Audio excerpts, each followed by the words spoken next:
Hoy vamos a hablar dentro de la parte de la vida, digamos, intelectual del cristiano o de la responsabilidad que todos tenemos de cultivar una mente para la gloria de Dios sobre el estudio, los hábitos de estudio y algo sobre elementos básicos de cómo estudiar. Quiero que vayamos al Evangelio según Lucas, en el capítulo 1, en la introducción.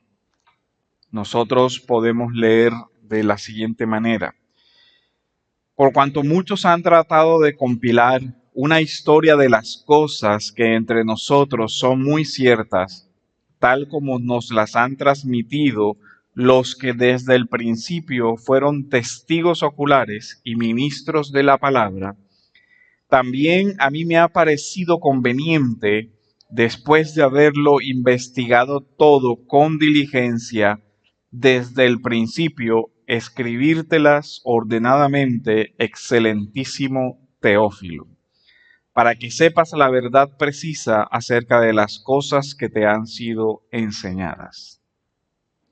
En la declaración de propósito de Lucas, hay que resaltar aquí la palabra haber investigado. Y dice haber investigado todo con diligencia. Aquí lo que vemos es que Lucas hizo un estudio.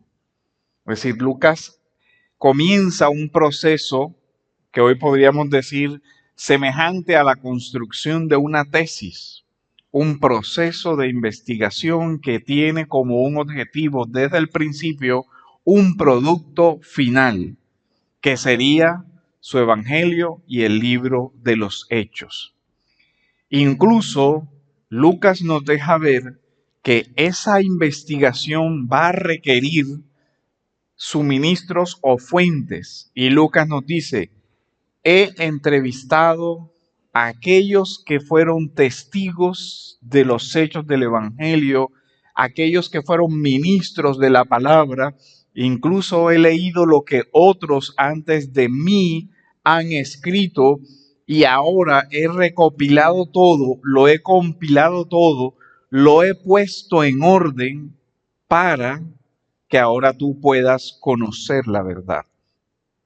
Lo que uno ve es, una cosa es leer por diversión y otra cosa es leer para producir algo al final. Si usted lee por diversión, pues no necesita un método tan riguroso como el que empleó Lucas, porque simplemente está usando un espacio para distracción. Pero la pregunta aquí sería, cuando el creyente estudia, su estudio de la palabra debería ser simplemente un momento de esparcimiento, o deberíamos ser más cuidadosos con la forma en cómo nos acercamos a la palabra de Dios y a estudiar. Es diferente aquel que estudia, digamos, para conocer algo, es decir, para retener algún tipo de información precisa porque la requiere para hacer algo, y el que estudia para producir algo o para escribir algo o para explicarle algo a otra persona. Es diferente la forma como un profesor tiene que llevar a cabo sus estudios para luego construir una clase, a que si usted va a estudiar para escuchar esa clase. Todo eso debemos tenerlo en cuenta, pero sobre todo tengamos en cuenta cuál es el objetivo que persigue el creyente con el estudio de la palabra de Dios y otros estudios relacionados. En la primera carta del apóstol Pablo a los Corintios nos dice así: en cambio, el que es espiritual juzga todas las cosas, pero él no es juzgado por nadie. Porque ¿quién ha conocido la mente del Señor para que lo instruya? Pero nosotros tenemos la mente de Cristo. Y uno dice, ¿cómo así que el creyente tiene la mente de Cristo? Bueno, en un sentido, si en el creyente mora el Espíritu Santo, entonces el Espíritu Santo, ¿cierto?, es Dios. Y el Espíritu Santo, ¿qué nos enseña? ¿Se acuerdan el Evangelio de Juan? Nos enseña sobre Cristo, y el Espíritu Santo va renovando la mente de la persona y nos va conformando a la mente de Cristo. Y el Espíritu actúa en nosotros. Luego entonces no necesitamos leer la Biblia. Se puede pasar de esas afirmaciones a esa conclusión. La razón es sencilla y es no. ¿Por qué? Porque si así fuera, el Espíritu no se hubiera molestado luego en inspirar los textos sagrados. Luego, ¿dónde es que conoce aquel que tiene el Espíritu Santo la mente de Dios? En la misma palabra que Dios ha revelado. Y es por medio de la palabra la forma como Dios forma la mente del ser humano, la renueva y la transforma.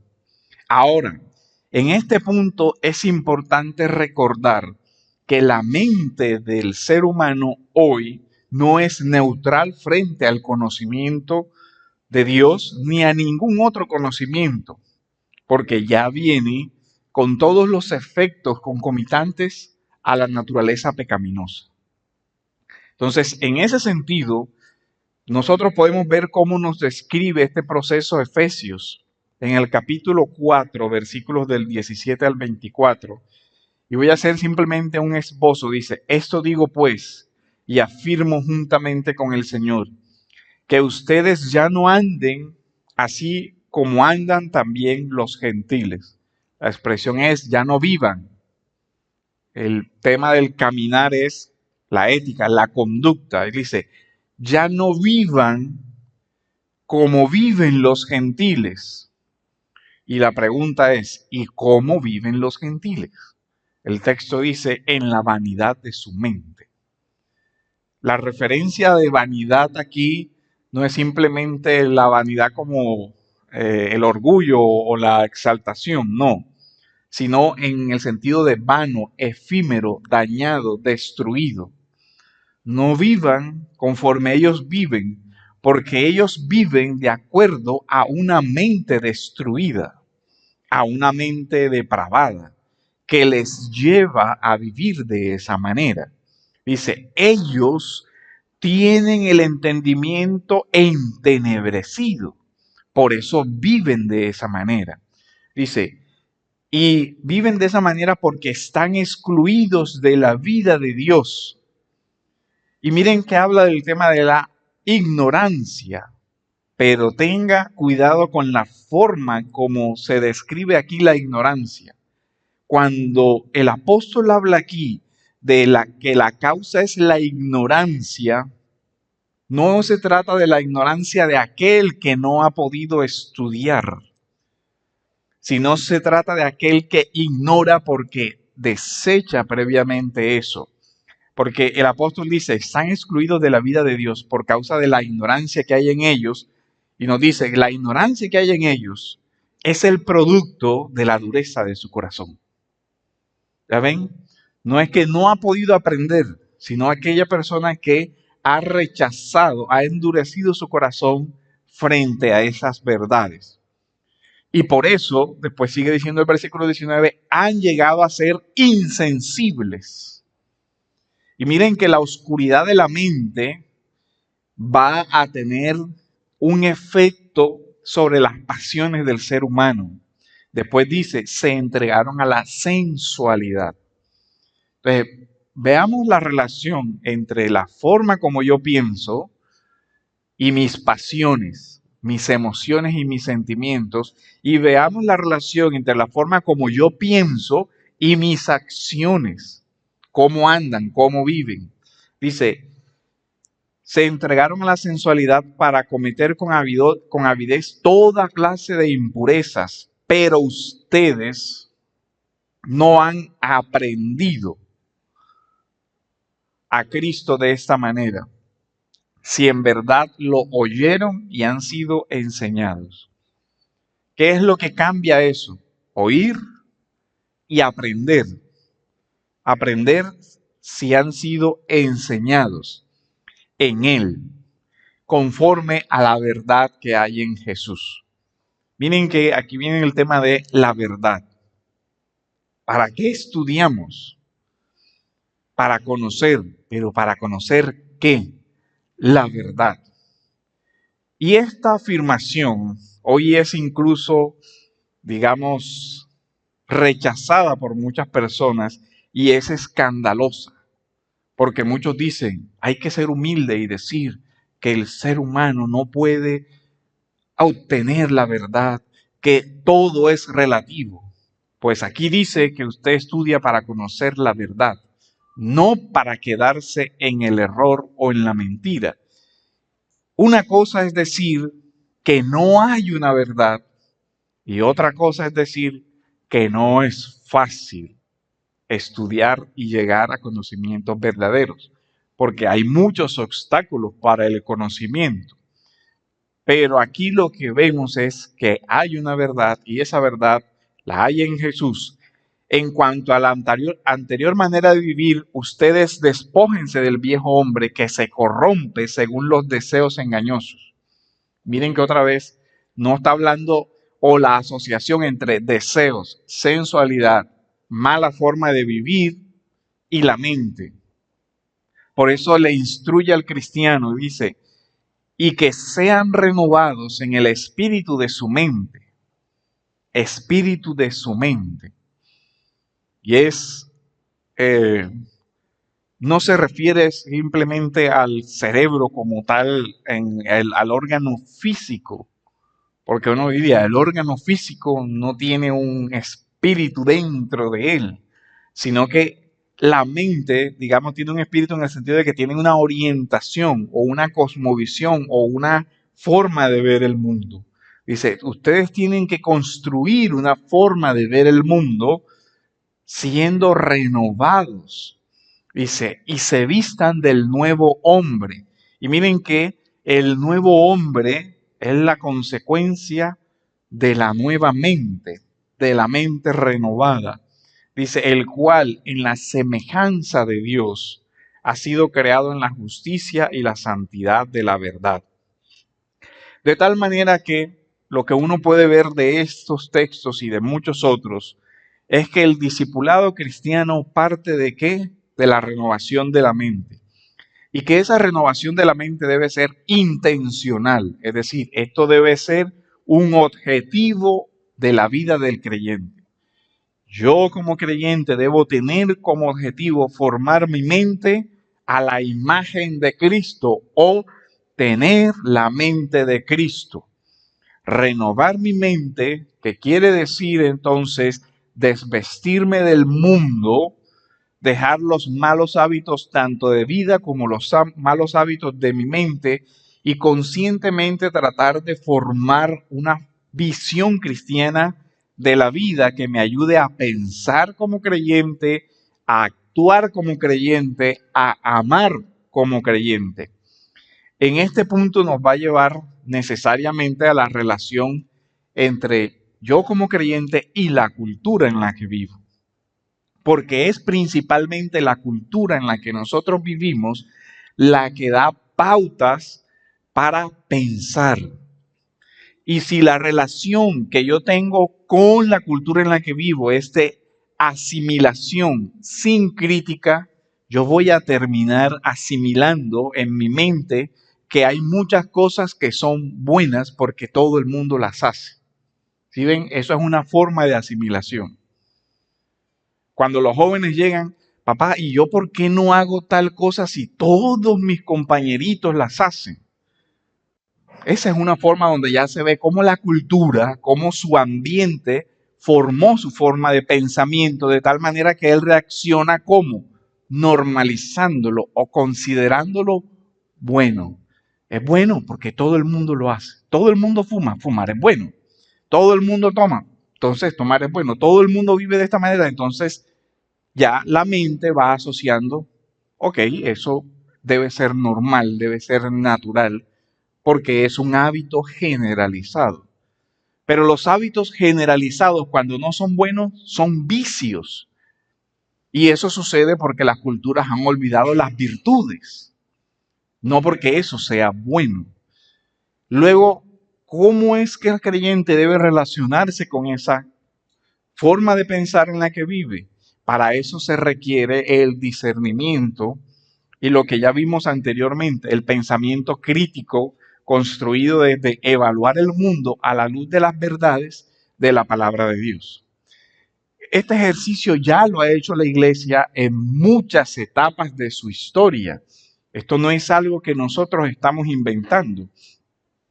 Desde los padres de la iglesia que se vieron en la necesidad de responder a su cultura, a una cultura que los atacaba, o responder a los filósofos paganos que atacaban a la iglesia, ellos se vieron en la necesidad de responder también desde la razón, pero la iglesia tuvo el discernimiento para entender que habían conocimientos que eran valiosos y que eran verdaderos y que por tanto eran útiles incluso para la iglesia.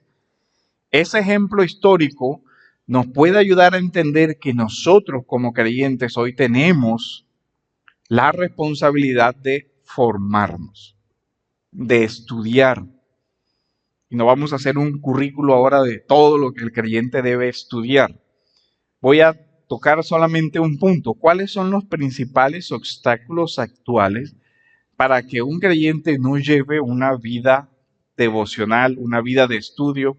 Recuerde que este tema también se une con uno que ya vimos, que es el de las disciplinas espirituales, ¿cierto? La oración, todo lo que ya vimos. Y en esa época también hablamos que uno de los principales obstáculos a una vida ordenada es el tema de la mayordomía del tiempo. Efesios en el capítulo 5, versículo 16 nos dice: aprovechando bien el tiempo porque los días son malos. Reina Valera creo que dice redimiendo el tiempo porque los días son malos. Usa la palabra de redimir, de comprar. La mayordomía del tiempo es quizás uno de los obstáculos más grandes de la época actual, porque nuestra época es una época profundamente distraída. Es una sociedad que va al ritmo de todo y que no tiene el orden de muchas cosas, incluso el orden de las prioridades de qué hacer con su tiempo. Algunas personas creen que al hacer muchísimas cosas están usando bien su tiempo. Y muchas de esas cosas que hacen, que ocupan su tiempo, no son más que distractores que esta sociedad les ha colocado para hacer. Es que tienes que ir a ver la película, tienes que hacer esto, tienes que hacer esto, tienes que hacer esto otro. Y cuando vienes a ver, no tienes tiempo. Pero el tema es, ¿cómo estás organizando tu tiempo? Sobre todo porque nosotros vivimos en una cultura de la superficialidad, en una cultura de las pantallas, de las redes sociales y todo eso. Entonces, hacer 1000 cosas realmente no significa que estés usando bien el tiempo. Porque lo primero que debes examinar es qué tantas de esas 1000 cosas que haces son relevantes, son importantes, son prioridad. ¿Cuáles son las prioridades de tu vida? Y aquí viene el tema de cómo es que vamos a organizar nuestro tiempo en general.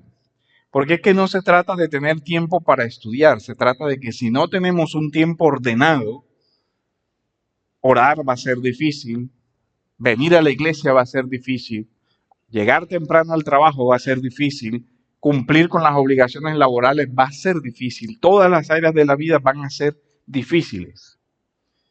Muchas veces cuando una persona dice no tengo tiempo, realmente está diciendo no tengo orden, no tengo prioridades, no sé cómo organizar mi vida. Yo me levanto y no tengo ningún plan de acción y hago cosas y al final La lista que quedó por hacer era lo más importante, pero entonces yo digo, no tengo tiempo, no planificaste el tiempo. Y las cosas buenas, las cosas que tienen valor en la vida, nunca son el resultado de la espontaneidad. A eso también es una forma como la cultura ha influido. Hay que hacer que las cosas fluyan, que las cosas pasen. No, las cosas no pasan. Usted hace que pasen.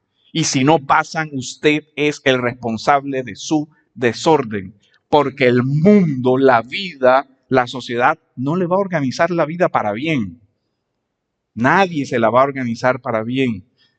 El mayordomo de su tiempo es usted. Y si usted deja que sea el TikTok el que le organice su vida, usted va camino al desastre. No solamente en su estudio, en su vida en general.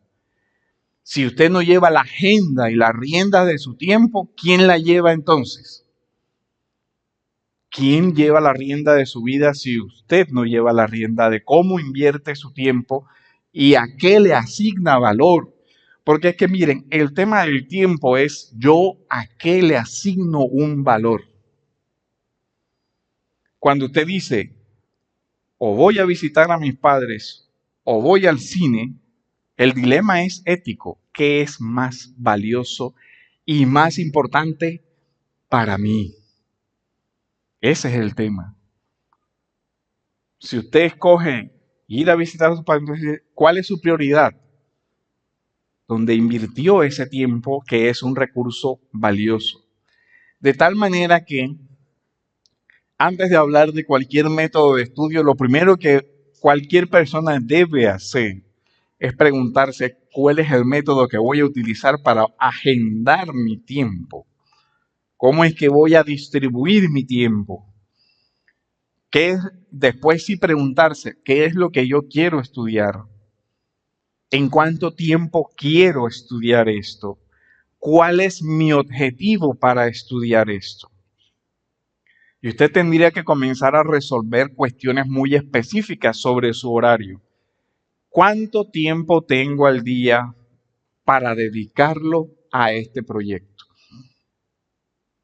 Y usted entonces tiene que tomar una agenda y decir, mi trabajo es de tal hora a tal hora, después de que salgo tengo que hacer esto con mis hijos, después tengo que solucionar esto, tengo que hacer esto, y usted haga la cuenta de todas sus actividades y ahí se dará cuenta también en qué estoy utilizando mi tiempo.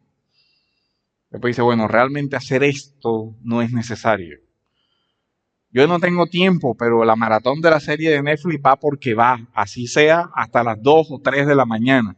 No, usted no es que no tenga tiempo para estudiar, lo que no tiene es prioridades en la vida que sean valiosas. Porque si usted considera que su tiempo valioso lo vale esa serie, bueno, ya cada quien hará el examen de hacia dónde quiere cultivar su mente. Entonces, eso también nos ayudaría. Incluso hasta la tecnología, si se sabe utilizar, ayuda. Porque hay programas, celulares y computadores que le dicen cuánto tiempo usted hizo cada cosa. Y haga la prueba, cuánto tiempo me la pasé simplemente pasando y pasando y pasando cosas en Facebook. Si usted suma esos minutos al día, fácilmente le puedo asegurar que una persona hace eso por lo mínimo unos 20 o 30 minutos al día. Y le aseguro que eso es lo mínimo de consumo de no hacer nada, sino pasando cosas. O sentado en un televisor pasando canales, ejercitando el dedo porque nada más hace. O sea, eso es una cosa impresionante de perder el tiempo. Vi 1 hora de televisión, 1 hora pasando canales. Porque todo eso sucede. ¿Qué pudo hacer en esa hora? ¿Qué pudo estudiar? ¿Qué pudo hacer de valor? Ese es el punto. Entonces usted tendría que simplemente sentarse a ver cuánto tiempo al día tengo para estudiar. Y si al final del día dice tengo 20 minutos, bueno, entonces son 20 minutos para estudiar. ¿A qué hora del día voy a hacerlo? ¿En la mañana, al mediodía, en la tarde? ¿Tengo esos 20 minutos de corrido o tengo que fraccionar esos 20 minutos o esos 30 minutos en diferentes etapas del día? Tengo que sacar 20 o 10 minutos en la mañana, hago mi devocional, pero al mediodía me quedan otros 10 minutos y en la noche me quedan otros 10 minutos, entonces yo tendría que seccionar 10 aquí, 10 aquí, 10 acá. ¿Y qué voy a hacer en esos 10? Porque si usted llega a ese tiempo y decir, bueno, listo, este es mi tiempo para estudiar, ¿y ahora qué voy a estudiar? 10 minutos escogiendo qué va a estudiar. Y después comienza, pero para estudiar necesito una Biblia. ¿Dónde estará mi Biblia? Media hora buscando la Biblia. Y después, oye, esto es importante, yo debería anotarlo, pero no tengo ni lapicero, ni agenda. Entonces, 10 minutos buscando el lapicero, otros 10 minutos buscando la agenda. Caramba, estudié como 2 horas. Perdió 2 horas de su tiempo por su desorden. Porque si usted desde el principio hubiera dicho, mañana voy a estudiar esto y aquí lo voy a colocar, y para estudiar eso necesito por lo menos un lápiz, una agenda, esto y lo otro, y todo está ahí, realmente va a usar esos 10 minutos para lo que los va a usar. No va a usar 7 de esos 10 para buscar las herramientas que necesita. Entonces lo primero sería que haga una lista realista de su tiempo y que la cumpla. Si son 20 minutos leyendo, son 20 minutos leyendo, no son 20 minutos haciendo esto.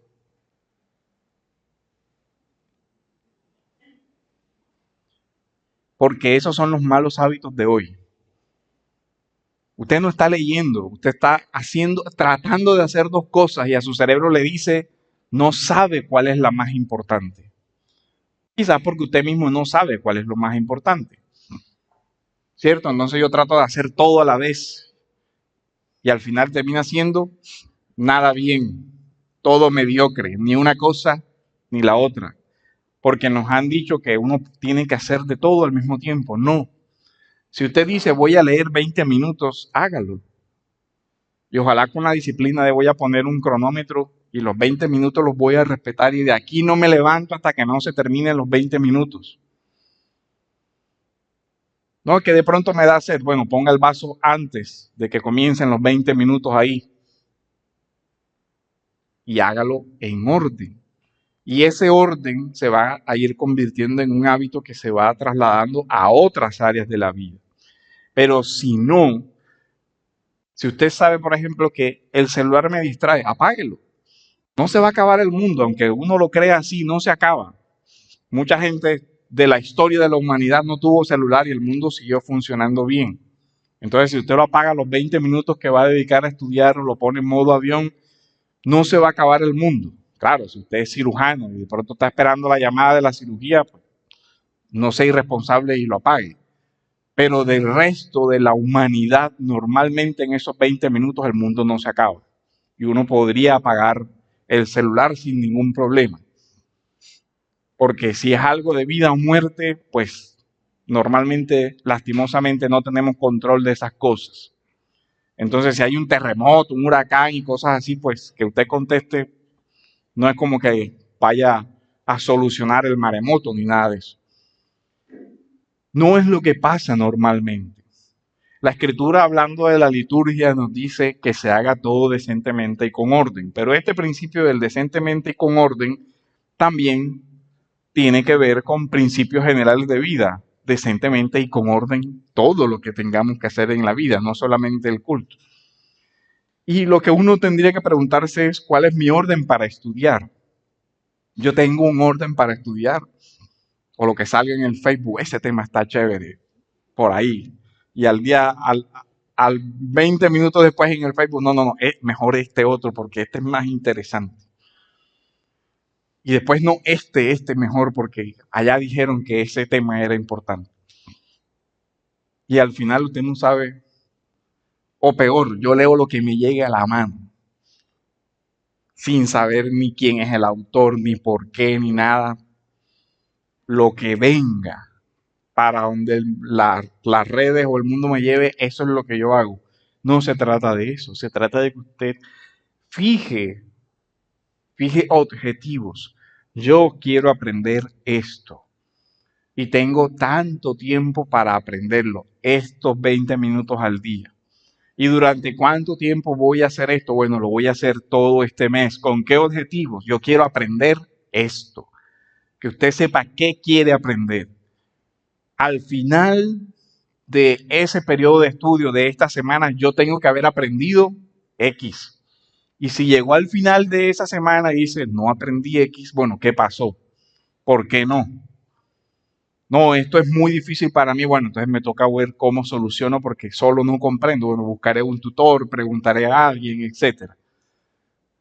Pero yo debería ir más o menos evaluando qué quiero aprender a nivel de conocimiento. Y pregúntese, ¿yo qué quiero hacer con eso que voy a aprender? ¿Para qué quiero aprender eso? ¿Cierto? ¿Cuál es mi objetivo con aprenderlo? No, porque eso es herramienta para mi trabajo y yo mejoraría en esto. Ok, tiene un objetivo que hacer algo. Y eso le va a ayudar a enfocarse también. Y lo otro es que normalmente el aprendizaje va cambiando nuestra forma de ver la vida e incluso las emociones, como vimos en el texto de Efesios. Se va renovando las emociones. Yo tengo un problema con la amargura porque no he perdonado. Bueno, sería un buen objetivo aprender algo sobre el perdón. ¿Sí o no? Y sería un buen objetivo tratar de ver cómo eso transforma mis emociones sobre eso que voy aprendiendo. Son objetivos que debemos fijarnos y a veces no lo hacemos. A nivel de estudio individual, exige todavía mucha más disciplina que cuando estamos involucrados en procesos de estudio formales. Porque en los procesos de estudio formales normalmente alguien nos da el horario, ¿cierto? Usted tiene clases de tal hora a tal hora. Y alguien nos dice, y lo que tiene que estudiar es esto, aquí está el material. ¿Y en cuánto tiempo? Ese examen es tal o el trabajo es en tal fecha. Entonces usted tiene, ¿cierto? Como un externo que lo va monitoreando. Pero la gran mayoría de los aprendizajes que nosotros necesitamos muchas veces no son dirigidos de esa manera. Usted cuando sale de la universidad necesita seguir aprendiendo muchas cosas más y no siempre tiene todo el recurso para decir voy a pagarme un profesor que me ponga un horario, me dé los libros y se pare ahí al lado mío hasta que yo termine de leer. No, eso no es así. Y en caso de que usted necesite ser así, tiene que buscar más bien una ayuda psicológica a ver por qué necesita un policía al lado para hacer todo en la vida. Porque se supone que ya hay una edad en la cual uno tiene que asumir una cierta autodominio, autocontrol de su vida y un cierto orden interno, no necesitando al policía todo el tiempo, porque si eso es así, pues, como dice Pablo, cuando era niño yo pensaba como niño y a los niños de pronto todavía hay que te sientas y hasta que no termines de comer no te levantas. Pero si uno ve que la mamá de un niño de 30 o de 40 le dice te sientas y hasta que no termines no te levantas, oye, ahí hay una enfermedad de ambos. Eso no es normal. Entonces, si usted todavía no tiene la capacidad de autogestionar su tiempo, de trazarse objetivos, de trazarse metas y de idear un procedimiento, a tal hora voy a hacer esto, esto y voy a conseguir esto. Si no tenemos esa capacidad desarrollada a nuestras edades, de ya de 15 en adelante, hay un problema. Hay un problema. Entonces también eso hay que tocarlo.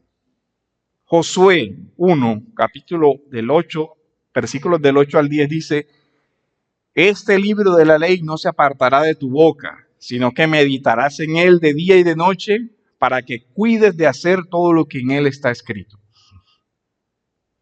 Josué, recuerden, cuando se escribe este libro, el pueblo de Israel estaba en guerra y Josué era, digamos, el general principal.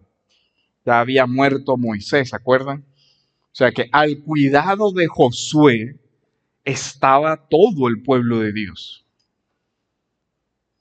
Si usted está manejando una guerra, Yo digo que un general de eso sí puede decir, espérate un momentico que ahora no tengo tiempo, porque lo que yo voy a decidir compromete la vida de mucha gente. Bueno, Dios no le aceptó esa excusa ni a Josué.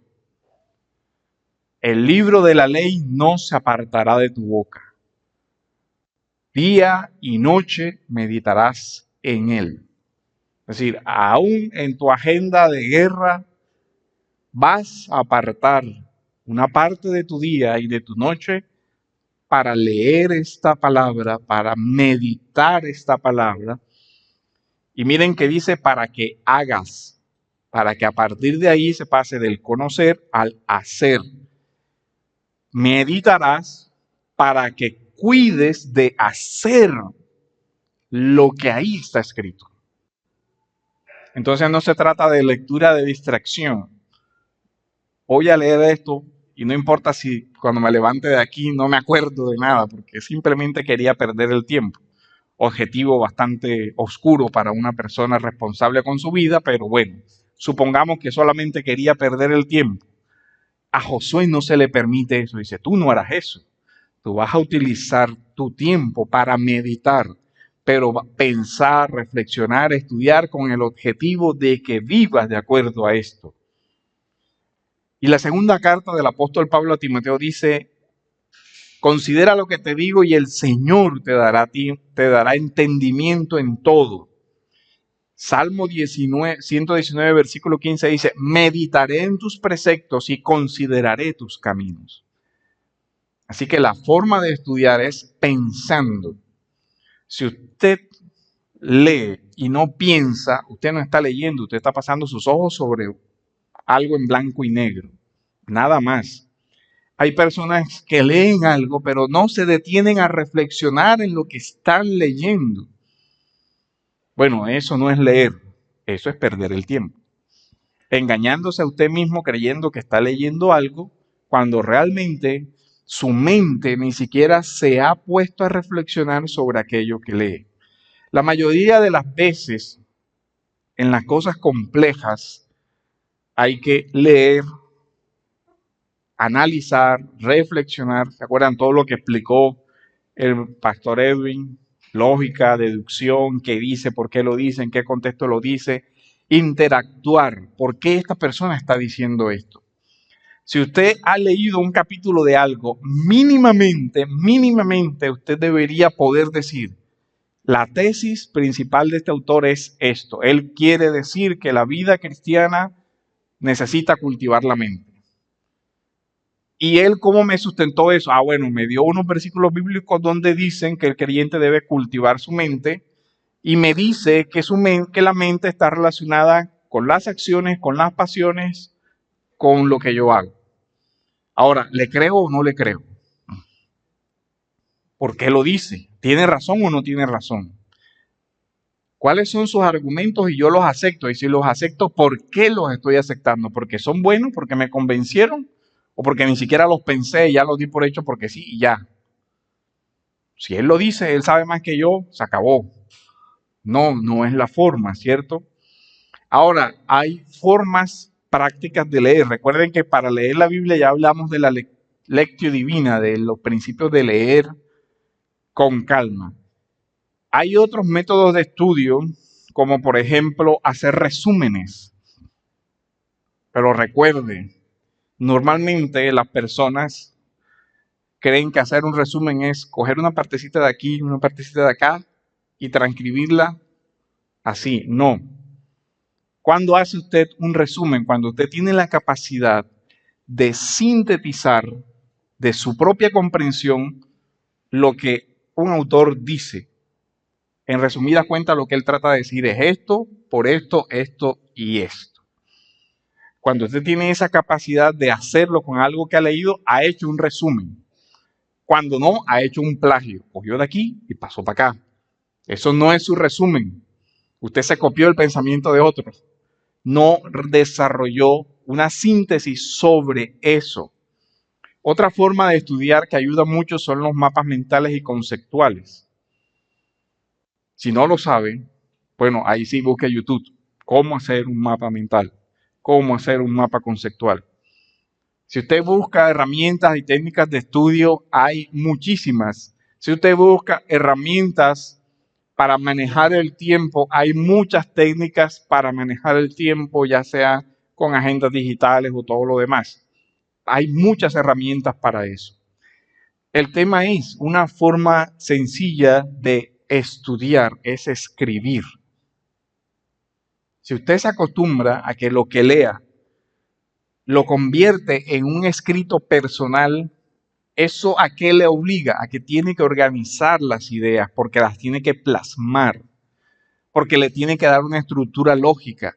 Y cuando usted se pone a escribir, entonces se da cuenta, no tengo claro cómo es que voy a hacer esto. Entonces, tiene que volver por lo general a leer y ahí se da cuenta de los malos hábitos de lectura. Leí y no entendí nada. Leí y no identifiqué las ideas principales. Leí mal. Entonces ya usted dice, la próxima vez que lea, entonces voy a resumir, voy a resaltar, voy a identificar esto y después voy a tomar mis notas donde yo voy a hacer mi reflexión sobre el tema. Eso a nivel individual ayuda mucho después que usted comparta esas reflexiones con alguien. ¿Se entiende esto que escribí? No. Uy, sigue estando grave la cosa porque no logro transmitir una idea. O si otra persona le dice, sí, sí se entiende, pero no sé, no estoy muy de acuerdo con esto. El diálogo sobre un tema también es una forma de estudiar porque contrasta pensamientos y nos obliga a, por lo general, hacer el ejercicio. Oye, no había visto ese aspecto, no había considerado esto, no me había dado cuenta de esto, o hice un razonamiento mal hecho y la otra persona me lo pudo poner de presente. Pero hay una razón por la cual eso no nos gusta hacerlo. ¿Por qué? Porque somos orgullosos y cuando alguien nos dice, hiciste eso mal, enseguida, tú no sabes nada de esto. Entonces, ese obstáculo también es un obstáculo serio. O porque somos inmaduros y cuando alguien nos refuta una idea, creemos que nos está ofendiendo a nosotros. No, él está criticando una idea, no necesariamente está ofendiendo a nadie. Entonces, todo esto nos lleva a la importancia de leer sin prisas, no leer a la ligera, leer y a tener un contexto para hacerlo. Un tiempo, un lugar y todo lo demás. Si se lee para objetivos claros, por lo general vamos ganando en comprensión del tema y eso mismo va animando. Un principio sencillo para estudiar. Comience por las cosas sencillas. Comience de acuerdo a su capacidad. Y quizás en esto va a requerir ayuda. ¿Por qué? Porque los libros en general tienen una cierta clasificación.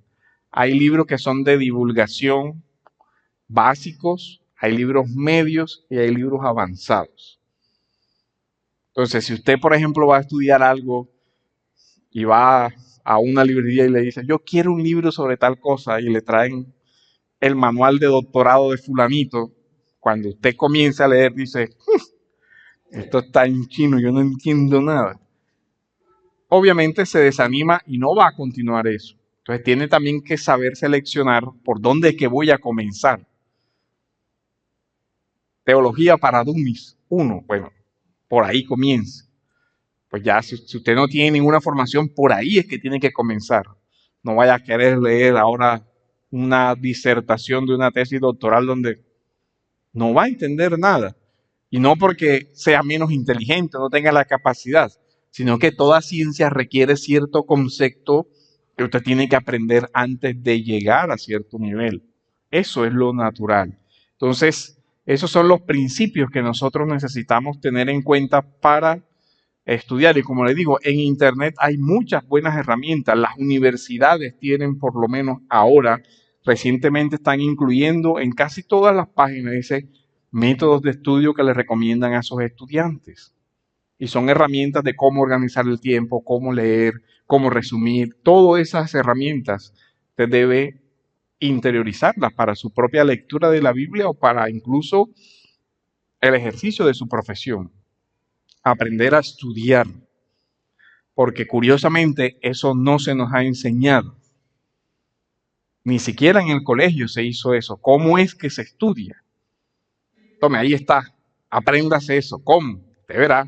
Arrégleselas como pueda. No, ya la pedagogía ha desarrollado ciertas herramientas que ayudan a ese objetivo.